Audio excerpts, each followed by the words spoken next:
불완전하게 완전해지다. 마지막 강 보고타. 콜롬비아의 수도 보고타에는 세 차례 방문했다. 보고타에 머물다 산 안드레스 섬에 다녀오고 다시 머물다 쿠바에 다녀와서 다시 머물다 한국으로 돌아갔다. 보고타는 남미 여행의 마지막 도시인 셈이다. 여행 말기로 갈수록 심신이 지친 터라 보고타에서는 한인 민박에 숙박해 한식을 실컷 먹고 도시의 편의성을 즐기고자 했다. 그간의 트레킹, 캠핑, 오지 탐험은 접어두고 수도가 주는 혜택을 누리고 싶었다. 보고타는 최근 50여 년 동안 콜롬비아 혁명군과 정부의 분쟁으로 폭력과 불안에 시달렸다. 또 극심한 마약 분쟁도 있었다. 콜롬비아인 특유의 선한 미소가 어떻게 그 역사 아래 지켜졌는지 의아할 정도다. 한국에 돌아와 콜롬비아 혁명군과 정부가 평화협정을 맺었다는 신문 기사를 읽고 무척 기뻤다. 다녀온 여행지의 뉴스가 나오면 꼼꼼히 본다. 그들의 슬픔과 기쁨이 가깝게 느껴진다. 세상 사람들이 더 많이 여행한다면, 다른 나라 사람을 더 자주 만난다면 전쟁은 훨씬 줄어들지 않을까.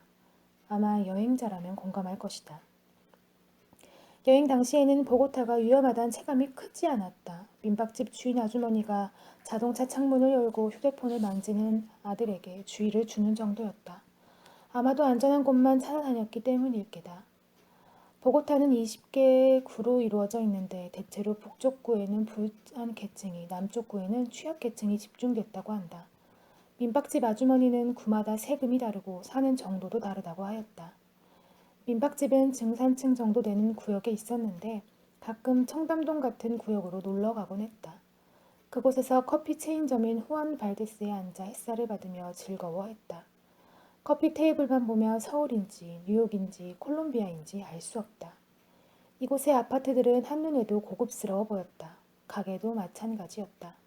쇼핑을 하려고 옷가게들을 둘러봤는데 가격이 수십만 원을 호가에 번번이 내려놓았다.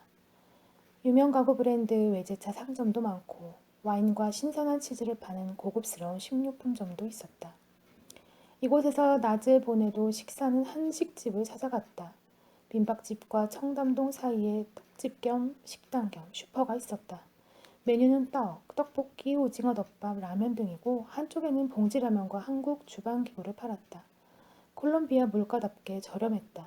떡볶이는 4,000원으로 한국과 큰 차이가 없다. 민박집 아주머니는 떡이 너무 먹고 싶어서 페루까지 다녀오곤 했는데 막상 떡집이 생기니 잘 가지 않아 이상하다 하였다. 아쉽게도 나는 떡을 찢는 날만 피해서 방문해 떡을 맛보진 못했다.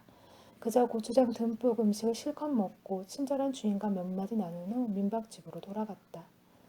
민박집은 비수기라 손님이 거의 없었다. 2층에 3인실을 거의 혼자 썼다. 3층에는 보고타 이민을 준비 중인 아저씨가 장기투숙했다. 하루는 터키 이스탄불에서 선교하는 언니가 방문했다. 언니는 선교를 위해 많은 지역을 다녔다. 내가 쿠바 여행을 앞둔 때라 그곳 얘기를 많이 해주었다. 생수 살 돈이 없었던 할아버지, 그의 예쁘고 능력 있는 의사 딸에게 무료로 치료받은 얘기 등을 맛깔나게 했다. 쿠바에 가면 안 입는 옷은 주고 와. 공산품이 부족하거든. 내겐 작지만 그들에겐 큰 선물이야. 나도 쿠바에서 2벌만 빼놓고 모두 청소 아주머니께 드리고 왔다. 입던 옷이라 미안했는데 아주머니는 파란색 리복 레깅스를 정말 좋아하시며 다음날 입고 출근하셨다. 언니는 볼리비아처럼 가난한 곳이 기억에 남는다고 하였다. 빵집에 빵을 전부 사서 마을에 돌렸어. 5,000원도 안 되는 돈으로 모두 행복해졌지. 언니와는 친해져서 같이 신의 나들이도 왔다. 볼리바르 광장, 라칸델라리아 역사지구, 보테로 박물관, 황금 박물관 등이 있는 시내 중심 가는 민박집에서 버스를 타고 1시간 정도 걸렸다. 관광 전에 소매치기를 당한 동행을 대신해 경찰에 신고해야 했다. 시내의 작은 경찰서를 찾아 구글 번역기를 켜고 한참 얘기했지만 뜻이 통하지 않았다. 결국 큰 경찰서로 이동하기로 했다. 친절한 경찰관은 우리를 경찰차 뒷좌석에 태우고 데려다 주었다. 뒷좌석은 범죄자 전용이었다. 창문은 철창으로 막혔고 의자는 쿠션 없는 철제였다. 범죄를 저지르고 이전과는 달라질 인생을 직감하는 첫 번째 공간이 아닐까 싶었다. 이 딱딱하고 차가운 의자에 앉으면 무슨 생각이 들까? 경찰서에서 도착해 조서를 꾸몄다. 맷 데이먼을 닮은 형사가 통역을 불러 꼼꼼히 질문했다. 거의 1시간 걸렸다. 통역은 다른 경찰관이 했는데 그리 유창한 영어가 아니었고 우리도 마찬가지였다.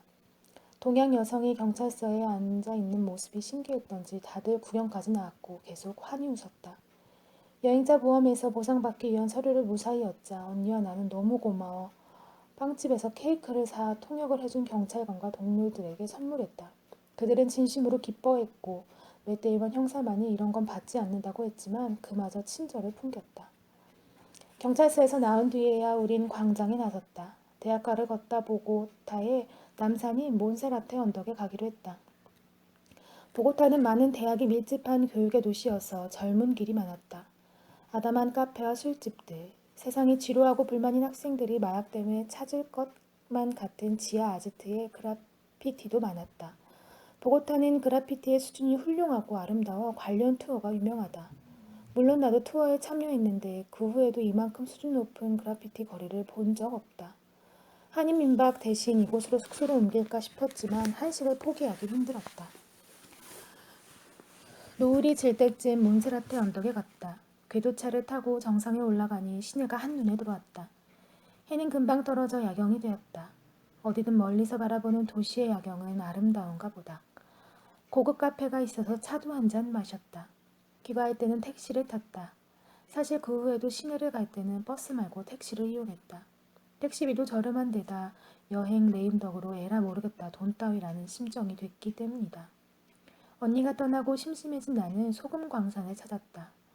광부들은 지하 200m의 광산에서 신께 기도 드리고자 십자가와 기도대, 성당 등을 조각했다.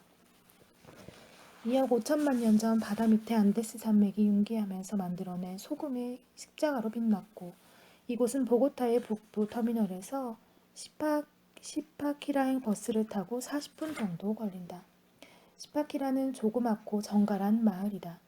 이곳에서 소금성당까지는 걸어갈 수도 미니기차를 탈 수도 있다. 사실 소금성당의 입장료가 몇 달 전에 딱 2배로 오른 터라 남미 여행자들의 단톡방에는 갈지 말지 고민이 한창이었다. 나는 여행 말머리라 에라이 심정으로 방문했다. 소금광산은 습하고 휑한 지하 특유의 공기가 감돌았다. 그곳에서 신을 그리워하며 십자가를 조각했을 광부의 마음을 생각했다. 좀 간지럽지만 여행은 타인과 입장 바꾸는 시간을 갖게 된다. 그것이 여행이 주는 또 하나의 선물일 거다. 광산을 한 바퀴 돌고 마을에서 엠파나다를 먹으며 풍경을 바라보았다. 해가 지고 여행도 저물고 있었다. 강을 건넜다. 강을 건너며 평생 몰랐을 감각, 들지 않을 감정을 쓰고 느꼈다. 몸은 축축히 젖어 이전의 몸이 아니었다. 이제 강을 되돌아가야 했다. 영원히 건너버리는 것이다. 평생을 때때로 슬플 것 같았다. 덜 슬프려면 강의 존재를 잊어야 할까? 그럴 수도 없거니와 그러고 싶지도 않다. 젖었던 몸을 상기하며 살아야 할 것이다. 정 힘들어지면 다른 강을 건너면 된다. 그렇게 생각하자 슬픔이 조금 나아졌다.